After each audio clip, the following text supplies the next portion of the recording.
तो क्या आज भारत का दुश्मन बदल गया है? जी हां, बिल्कुल। और जब दुश्मन बदल गया तो अब भारत का जवाब देने का तरीका भी बदल चुका है। भारत ने आतंकवाद के खिलाफ अपनी जंग को नई धार दे दी है, जिसका नाम है प्रहार। अंग्रेजी में से हम policy for regulating anti human activities यानी रिस्पॉन्स। भारत के गृह मंत्रालय की ये पहली बड़ी एंटी टेरर पॉलिसी ये साफ ऐलान करती है कि आतंकवाद का कोई धर्म, जाति या संबंध नहीं होता, लेकिन जो भारत के खिलाफ खड़ा होगा उसकी पहचान जरूर होगी और उस पर सीधा प्रहार होगा। अब जंग सिर्फ सीमाओं पर नहीं लड़ी जाएगी, क्योंकि जब दुश्मन अगर डार्क वेब में भी छिपा है या फिर फेक न्यूज से भी दिमागों को जहर दे रहा है या साइबर अटैक से देश की अर्थव्यवस्था और सुरक्षा को निशाना बना रहा है, तो उसे भी आतंकी माना जाएगा। ये नीति बताती है कि खतरे बदल चुके हैं, इसीलिए रणनीति भी बदल गई है। सीमा पर दुश्मन को जवाब देने का इतिहास हमारी इंडियन आर्मी ने कई बार लिखा है। अब वही सख्ती डिजिटल मोर्चे पर भी आपको दिखेगी। पड़ोसी देश अगर आतंक को पनाह देने की भूल करेंगे तो ये नया भारत है साहब, चुप तो नहीं बैठेगा। ये सिर्फ पॉलिसी नहीं, ये स्पष्ट संदेश है कि आतंक के हर चेहरे को अब उस पर प्रहार होगा और ये निर्णायक होगा। अब तक आतंकवाद का मतलब था हाथ में बंदूक लिए घुसपैठिए, लेकिन प्रहार पॉलिसी बताती है कि अब दुश्मन का चेहरा बदल चुका है।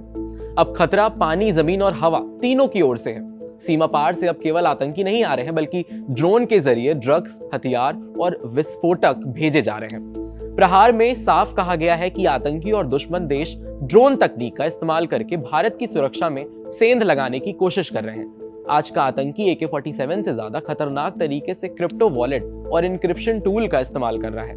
आज पहचान छिपाने वाली तकनीकें एजेंसियों के लिए सबसे बड़ी चुनौती बन गई है। ऐसे में इन पर नए तरीके से अटैक करने की योजना भी तैयार है। प्रहार पॉलिसी में डार्क वेब पर भी फोकस होगा।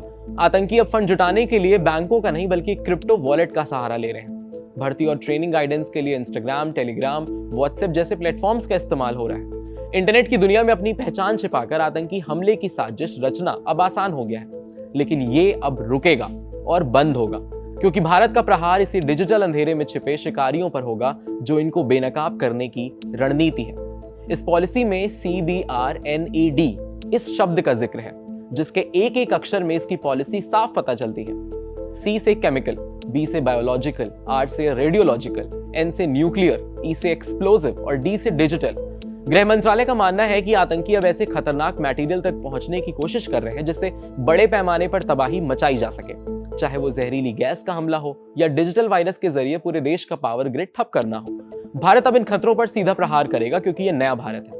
पॉलिसी का एक अहम हिस्सा रेडिकलाइजेशन भी है, यानी जो आतंकी संगठन भारतीय युवाओं को गुमराह करके अपनी ओर खींचने की कोशिश कर रहे हैं, प्रहार में से निपटने के लिए केवल बंदूक नहीं बल्कि दिमाग के इस्तेमाल की बात भी कही गई है। जो युवा भटक गए हैं उन पर पुलिस अलग तरीके से कार्रवाई करती है। सरकार ने माना है कि कट्टरपंथ के जहर को काटने के लिए ये पॉलिसी समाज के साथ मिलकर एक बड़ा और मजबूत कदम है जो आतंकवाद की जड़ें काटने पर जोर देती है।